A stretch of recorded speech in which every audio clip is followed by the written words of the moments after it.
Hello everyone, मेरा नाम doctor Vijay Kumar है and I am MBBS MD dermatologist. आज का हमारा ये जो वीडियो है वो डर्मेटाइटिस पे है। डर्मेटाइटिस और एक्जिमा, जो कि आपने सुना होगा, वो काफ़ी कॉमन प्रॉब्लम होती है और बहुत से मरीज इससे सफ़र कर रहे होते हैं और वो काफ़ी सालों साल करते रहते हैं।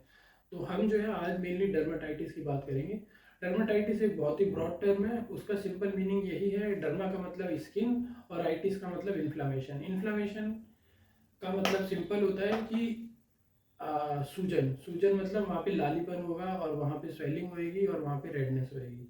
उसको हम इन्फ्लेमेशन बोलते हैं, जो कि हमारे बीमारी से लड़ने वाला एक सिस्टम होता है, इम्यून सिस्टम, उसकी वजह से होता है। वहाँ पे वो आके सेल्स जब किसी भी बैक्टीरिया वायरस या मारने लगते हैं तो वहाँ पे जो है सूजन हो जाती है। वो जो लड़ाई हो रही होती है इम्यून सिस्टम की किसी भी फॉरेन उसके साथ, उस लड़ाई को इन्फ्लामेशन बोलते हैं और सूजन बोलते हैं।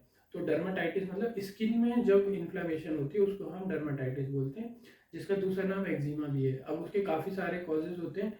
एक एटोपिक डर्माटाइटिस भी होता है, जिसमें जेनेटिकली हमारी स्किन का बैरियर जो है वो वीक होता है।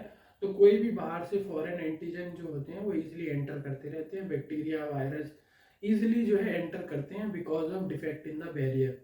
जेनेटिकली ही जो है वो इस तरह से प्रॉब्लम होती है। तो बैरियर वीक होने की वजह से एंटर करते रहते हैं, तो बार बार वहाँ पे स्किन पे इन्फ्लेमेशन उन बच्चों के होती रहती है।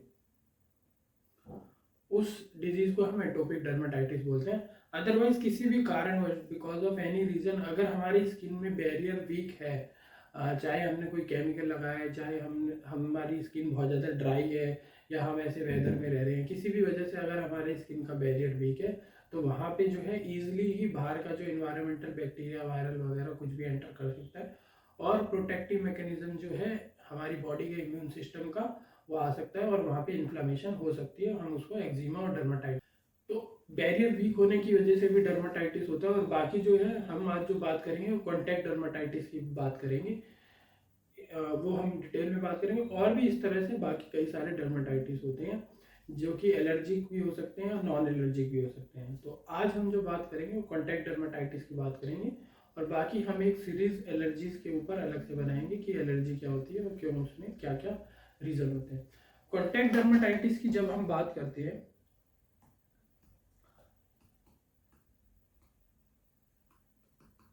उसका सिंपल मतलब यही होता है। कॉन्टैक्ट मतलब किसी भी चीज़ के कॉन्टैक्ट में आने के बाद में जब वो टच होती है स्किन पे, इन्फ्लामेशन, आइटिस मीन्स इन्फ्लामेशन होने लगती है, उसको हम कॉन्टैक्ट डर्माटाइटिस बोलते हैं। वो दो तरह का होता है। कॉन्टैक्ट डर्माटाइटिस जो है वो कॉन्टैक्ट डर्माटाइटिस जो है वो दो तरह का होता है, इरिटेंट कॉन्टैक्ट डर्माटाइटिस और allergic contact dermatitis. Irritant contact dermatitis हम उस चीज़ को बोलते हैं जो कि सबको होता है, अगर चाहे वो सोप से है, डिटर्जेंट से है, कोई भी हार्ड सब्सटेंस है, फर्टिलाइजर है, कोई भी ऐसा केमिकल है, एसिड है, जब वो स्किन पे अगर टच हो रहा है तो वहाँ पे वो इन्फ्लेमेशन कर रहा है उसको। और ये सबको होता है, जिसके भी टच होगा वो सबको होगा। एलर्जी कॉन्टैक्ट डर्माटाइटिस में क्या होता है कि एलर्जी होती है। एलर्जी मतलब क्या है कि हमारा इम्यून सिस्टम उस चीज़ को पसंद नहीं कर रहा, उससे जो है एलर्जी है और वहाँ पे वो बहुत ज़्यादा हाइपर इम्यून रिस्पॉन्स दिखा के वहाँ पे डैमेज करता है, जो कि डैमेज मोर देन यूजुअल होता है।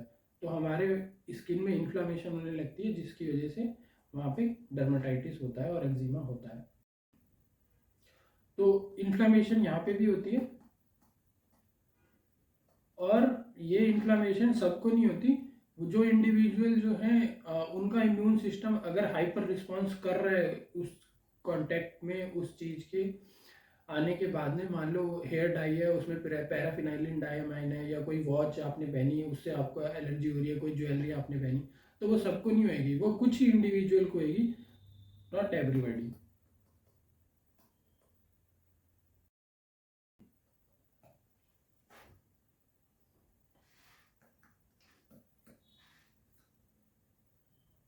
तो सेकंड डिफरेंस ये होता है इरिटेंट कॉन्टैक्ट डर्माटाइटिस में कि ये जो फर्स्ट टाइम जब टच होगा, फर्स्ट एक्सपोजर में ही वहाँ पे इन्फ्लामेशन हो जाएगी और डर्माटाइटिस हो जाएगा।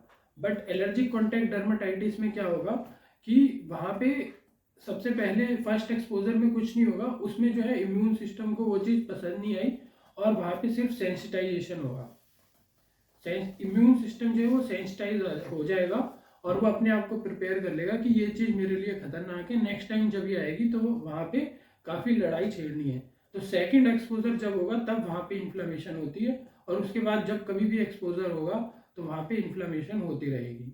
वो जो है वो एलर्जिक कॉन्टैक्ट डर्माटाइटिस होती है।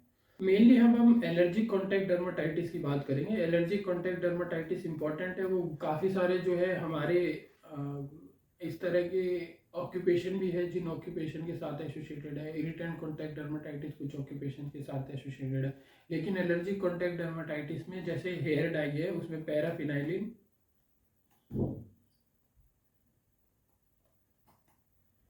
डायमिन केमिकल होता है जिसको हम पीडी बोलते हैं। ये जो केमिकल होता है ये हेयर डाई में होता है, इससे काफ़ी कॉमन है एक एलर्जी रिएक्शन होना। तो अगर होता है तो ये इस तरह जिस डाई में ये लिखा होगा वो आपको नहीं यूज़ करनी है, सिंपल फंडा है।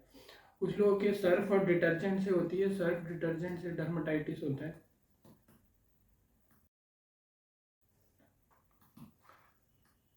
और जो है वॉच से हो सकता है, निकिल कॉमन है, किसी भी मेटल से भी हो सकता है। निकिल जो है मान लो आपने वॉच पहनी और इसमें होगा क्या, जैसे इस तरह से आपने वॉच पहनी हाथ में और वो जो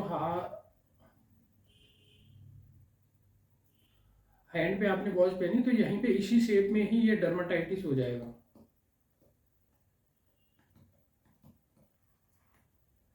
ये डर्माटाइटिस जो है वो उसी शेप में हो जाएगा, वो निकिल डर्माटाइटिस जिसको हम बोलते हैं।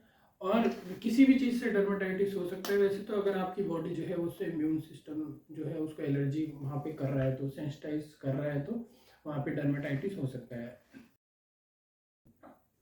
अब इसको डर्माटाइटिस को आइडेंटिफाई कैसे करते हैं? डर्माटाइटिस को आइडेंटिफाई करने के लिए हम पैच टेस्ट करते हैं। जो भी चीज़ें हमें लगती है कि जिससे वो एलर्जिक है उसको बैक पे लगाते हैं। इस तरह से बैटरी आती है, इसकी बैटरी मतलब ये सारे एलर्जन आते हैं अब मार्केट में, बैक के ऊपर लगा देते हैं और उसके बाद जो है उसको देखा जाता है।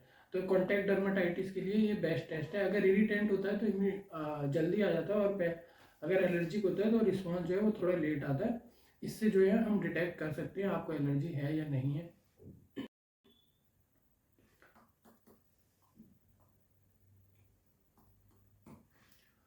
ट्रीटमेंट ऑप्शन क्या क्या होते हैं कॉन्टैक्ट डर्माटाइटिस के? ट्रीटमेंट में जो है सबसे फर्स्ट स्टेप तो जो है जिस चीज़ से कॉन्टैक्ट डर्माटाइटिस हो रहा है उसको अवॉइड करना है। अवॉइड सस्पेक्टेड एजेंट, उसको जो है नहीं यूज़ करना है और वो आपको लाइफ टाइम अवॉइड करना पड़ेगा। सेकंड जो है वो माइल्ड या टॉपिकल स्टेरॉइड यूज़ कर सकते हैं वहाँ पे, जिससे वहाँ की इन्फ्लामेशन सबसाइड हो जाए। इन्फ्लामेशन सबसाइड करने के लिए टॉपिकल स्टेरॉइड यूज़ करते हैं। और मॉइस्चराइज़र यूज़ करना है वहाँ पे काफ़ी सारा, जिससे मॉइस्चराइज़र एक बैरियर प्रोवाइड करता है, वो बहुत ही ज़्यादा इंपॉर्टेंट होता है। बैरियर, आर्टिफिशियल बैरियर अगर हम मॉइस्चराइज़र से प्रोवाइड करते हैं तो वहाँ पे डर्माटाइटिस काफ़ी कम हो जाता है। फोर्थ थिंग जो होती है, अगर डर्माटाइटिस बहुत ही ज़्यादा है, इन्फ्लामेशन बहुत ज़्यादा है, तो सिस्टमिक स्टेरॉइड भी देना पड़ सकता है। और अगर एक्सपोजर इस तरह का है, मान लो आपकी ऑक्यूपेशन है सीमेंट से आपको हो रहा है, या फिर कोई ऑक्यूपेशन है सैफरन फ्लावर से हो रहा है, किसी प्लांट से हो रहा है, आपको करना है, तो अगर एयरबॉर्न कॉन्टैक्ट डर्माटाइटिस है, पॉलन वगैरह से हो रहा है, तो क्या होता है एलर्जी लगातार बनी रहती है, क्योंकि वो एलर्जन जो है वो कई बार आप अवॉइड नहीं कर सकते। हाउस डस्ट जो होती है उससे अगर हो रहा है, इन सब चीज़ों से जब एलर्जी होने लगती है तो लाइफ काफ़ी प्रॉब्लमेटिक हो जाती है, क्योंकि ये चीज़ें अवॉइड नहीं की जा सकती। उन केसेस में जो है वो लॉन्ग टर्म मॉइस्चराइज़र और ये सब तो काफ़ी इंपॉर्टेंट ही है। अगर हम कुछ चीज़ों को नहीं अवॉइड कर पाते हैं तो एलर्जी कंटिन्यूसली बनी रहती है, तब लाइफ में बहुत प्रॉब्लम हो जाती है कि जिन चीज़ों को हम नहीं अवॉइड कर पा रहे हैं और उनसे जब एलर्जी हो रही है, तब प्रॉब्लम ये आ जाती है कि वहाँ पे जो है हमें मेडिसिन कंटिन्यूस भी देनी पड़ सकती है। तो कंटिन्यूसली स्टेरॉइड तो नहीं दे सकते हैं, उसके काफ़ी साइड इफेक्ट, एडवर्स इफेक्ट होते हैं सिस्टमिक स्टेरॉइड के। तो वहाँ पे जो है हम non steroidal anti inflammatory drug देते हैं, non steroidal anti inflammatory drug या इम्यूनोमोडुलेटर्स,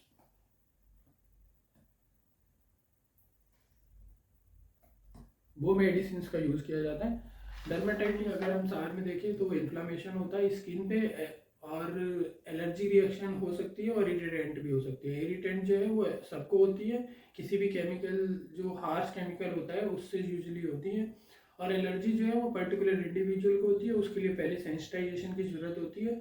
एलर्जी जो है वो किसी भी चीज़ से हो सकती है। सेंसिटाइजेशन आपका इम्यून सिस्टम किसी भी चीज़ के अगेंस्ट में आपको एलर्जी रिस्पॉन्स कर सकता है। एलर्जी रिस्पॉन्स मतलब वहाँ पे जो है हाइपर डैमेज किया जा रहा है, नॉर्मल जो सेल्स हैं उनको भी डैमेज किया जा रहा है एलर्जन के अलावा।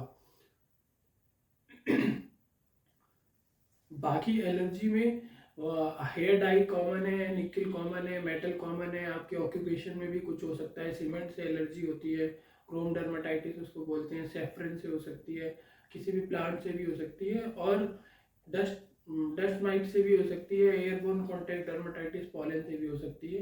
ये सारी चीज़ें हैं, उसको हम पैच टेस्ट से जो है वो डायग्नोज करते हैं। और कई बार वो काफ़ी डिफिकल्ट भी होता है डायग्नोज कर पाना कि किस एलर्जन से है, ये बता पाना कई बार मुश्किल भी हो जाता है। ट्रीटमेंट ऑप्शन जो है वो बैरियर प्रोवाइड करना है, मॉइस्चराइजर प्रोवाइड करना है, और वो फर्स्ट थिंग इज एजेंट को अवॉइड करना है। अगर आप वो एजेंट पता चल जाता है, आप उसको अवॉइड कर सकते हैं तो वो सबसे बेस्ट है। उसके बाद बैरियर प्रोवाइड करना है, टॉपिकल स्टेरॉइड लगा सकते हैं। अगर ज़्यादा है तो सिस्टमिक स्टेरॉइड लगा सकते हैं। अगर एलर्जन जो है जिसकी वजह से एलर्जी हो रही है वो नहीं अवॉइड कर पा रहे हैं तो फिर हमें पहले टॉपिकल मेडिसिन और मॉइस्चराइजर से कंट्रोल करके रखना है। अगर नहीं होता है तो फिर हमें इम्यूनोसप्रेसेंट लेने हैं, नॉन स्टेरॉइडल इम्यूनोसप्रेसेंट भी लेने पड़ सकते हैं। So thank you guys. ये जो है मैंने कॉमन जो है कॉन्टैक्ट डर्माटाइटिस की बात की है। बाकी और भी काफ़ी सारी एक्जिमा और डर्माटाइटिस होते हैं, वो हम जो है नेक्स्ट सीरीज में बात करेंगे, जिसमें मैंने एटोपिक डर्माटाइटिस मेन बताया था, जिसमें जेनेटिकली ही आपका बैरियर वीक होता है। So keep watching our video. अगर आपका कोई फ्रेंड्स है और फैमिली मेम्बर अगर इस तरह की प्रॉब्लम से जूझ रहा है तो ये एजुकेशनल वीडियो आप उन तक शेयर जरूर करिए ताकि उन्हें प्रॉपर नॉलेज मिलती रहे। अगर आपको कोई डाउट्स है तो वो आप हमें कमेंट में भी लिख सकते हैं। मैं कोशिश करूँगा कि मैं उसका बेस्ट आंसर आप तक पहुँचाऊँ। Thank you.